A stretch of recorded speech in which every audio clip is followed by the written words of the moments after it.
Hey everyone, and welcome back for another deep dive with me. And me. Today we're going to be looking at a transcript from the Fluent Speak podcast. Oh, yeah, I love that one. I do too. It's all about English for the workplace, right? Yeah, specifically this episode is all about how to have those tricky conversations with your boss. Ooh, I've had a few of those. Haven't we all? Yeah, like how do you ask for help when you just have way too much on your plate? Exactly. And in this specific scenario, the employee is really feeling the pressure they need Hmm. an assistant, like Yeah. yesterday. Yeah. But the company's on a super tight budget, so not exactly the best timing. Classic problem, right? Yeah, but here's the thing. There's this hilarious twist at the end. Oh, I know, right?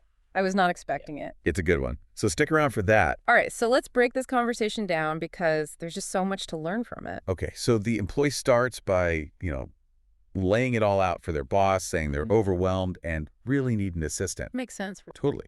But then the boss kind of immediately pushes back, saying something like resources are limited. Ah, yes, that word resources. So what's the deal with that? Is that like a code word for something?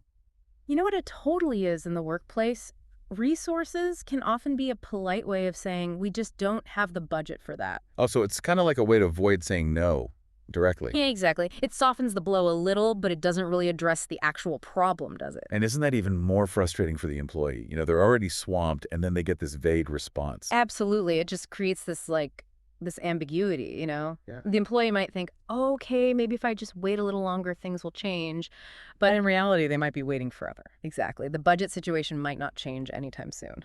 So the podcast goes on to break down some of the key phrases used in this whole exchange. Which is super helpful because sometimes it feels like companies are speaking a whole different language. Right. Like, for instance, when the employee says they're understaffed. Yeah, that's a good one. It really gets the point across, doesn't it? It does. It's not just about being busy. It suggests that there's a bigger problem with how the team or department is structured. Yeah. Like, there's simply not enough people to handle the amount of work.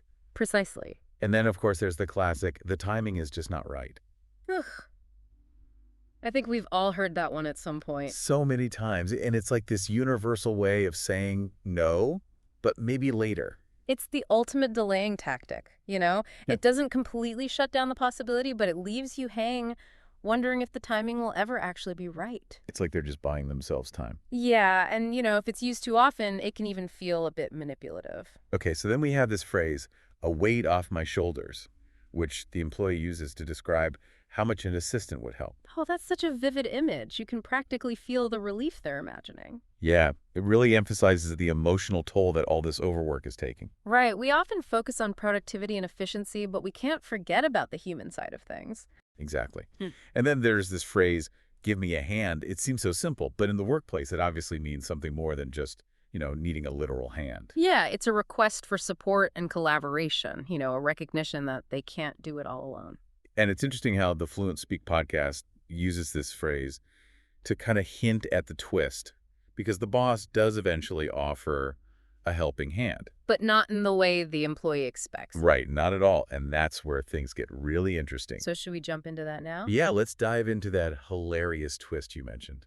Okay, but first, I think we should look at how the podcast breaks down a few more phrases. Oh, yeah, just not feasible.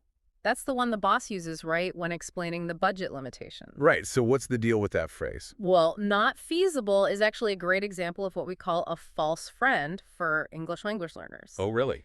Yeah, it looks like it could be related to words like facile or facility, which imply something's easy. Oh, I see where you're going with this. But actually, not feasible means the exact opposite. It means something's impossible or impractical, often because of a lack of resources like money or time. So it's like a fancy way of saying no. Exactly. It adds a bit of authority to the refusal. I see.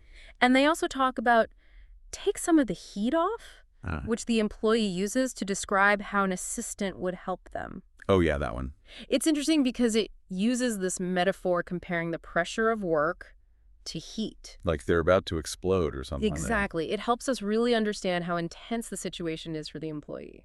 Okay, so I think we've laid the groundwork pretty well. I think so, too. So we're finally ready for that big reveal. I think it's time. All right, let's cue up that audio snippet from the podcast and see what happens.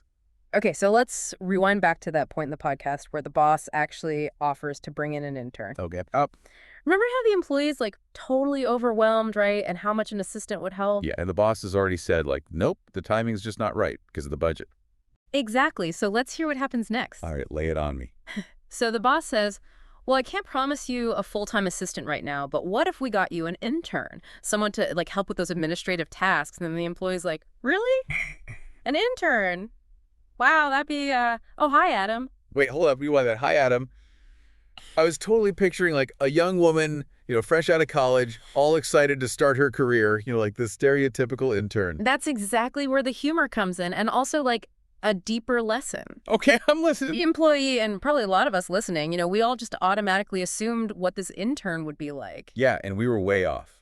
Exactly. So it's funny, but it's also kind of like a wake-up call about unconscious bias, right? Exactly. Unconscious bias is all about those automatic stereotypes and prejudices we all have, based on our background, our experiences and stuff. And we don't even realize we're doing it half the time. Right. It can affect how we see things and how we act without us even knowing. So in this case, the employee was surprised because they had this like preconceived notion of what an intern should be like. It happens to the best of us. It really makes you think twice about those snap judgments we make all the time. It does. And the Fluent Speak podcast uses this funny situation to show how unconscious bias can pop up even in like the most everyday workplace interactions. Yeah, it's definitely something to be aware of. And speaking of internships, the Fluent Speak podcast hosts actually shared their own experiences, which I think is a great way to transition into talking about internships in general. Oh, yeah, one of them actually started as an intern and ended up getting hired full-time, right? That's right. It shows how internships can be a great stepping stone, not just for the intern, but also for the company. Like a win-win. Exactly. I actually had an internship once where I mostly just filed paperwork and made coffee.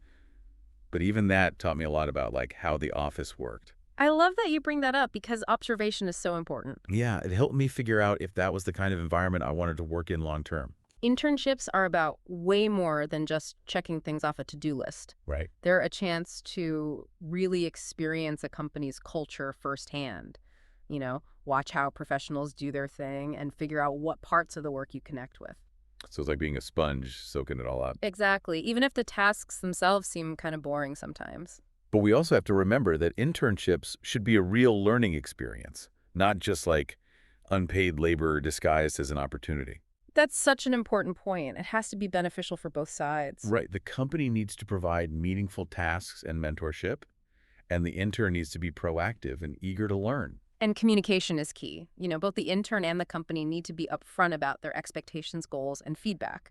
It's about setting everyone up for success. Exactly. And you never know, that intern could turn into a valuable full-time employee, just like one of the Fluent Speak podcast hosts. That's the dream, right? So as we're wrapping up this deep dive into workplace communication, I think we've uncovered some pretty valuable insights. It feels like we went through a lot today. We did. We really dug deep into that transcript, didn't we? From like decoding workplace lingo to, recognizing our own biases. Oh, yeah. And don't forget those tips on making the most of internships. Right, all that good stuff. But you know what? I think there's one more big takeaway that connects all these different ideas. Okay, I'm all ears. It's the importance of just being clear and direct when you communicate. I see where you're going with this. Like in that scenario from the podcast, if the employee had been more upfront about their workload and the specific help they needed, Yeah. the conversation might have gone totally different. Right, the boss might have actually realized how serious the situation was. Exactly. And on the other hand, if the company had been straight up about the budget issues right from the start, the employee could have adjusted their expectations or maybe even suggested other solutions. So basically, everyone could have saved themselves a lot of hassle.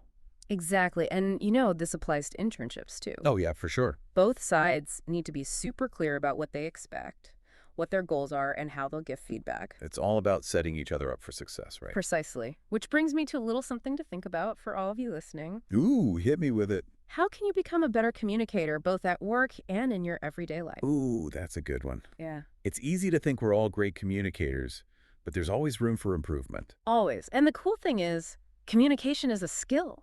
You can learn and get better at it over time. So it's not like you're stuck with whatever skills you have now. Exactly. We can all benefit from really listening, choosing our words carefully, and, asking for feedback to make sure we're getting our message across. Makes sense.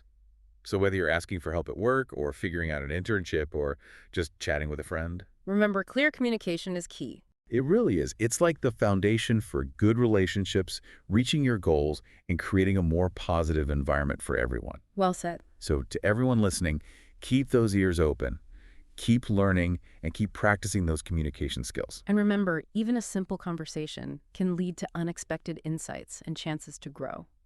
That's so true. Well, that's all the time we have for today's deep dive. Thanks for joining us. See you next time.